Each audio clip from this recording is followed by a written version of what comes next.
এই মোবাইলে যে কত গুনাহ করায়, কত গুনাহ করায়। যদি একা একা এই এক হাত এক বিগত লম্বা মোবাইল নিয়ে যে বসে একা একা দেখতে থাকেন, সব খালি ওয়াজে দেখেন নাকি? সব ওয়াজ দেখেন নাকি?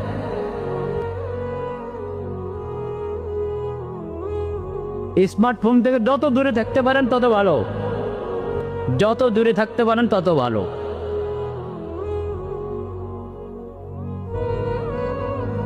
এটার ফিতনা অনেক কঠিন।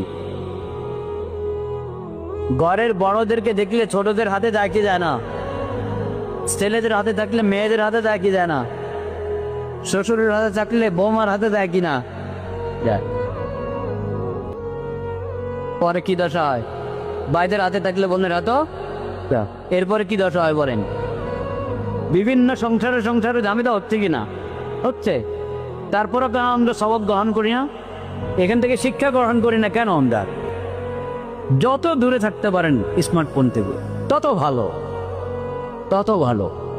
আর যদি কেউ হিম্মত করিলে আমার ঘরে স্মার্টফোন ঢুকতে পারবে না, বড় মোবাইল আমার ঘরে ঢুকতে পারবে না, কেউ যদি এরকম সচ্ছাওয়াটের পরিচয় দিতে পারেন, তাহলে এই জমানার জন্য সে পাক্কা মুমিন। বলেন আলহামদুলিল্লাহ।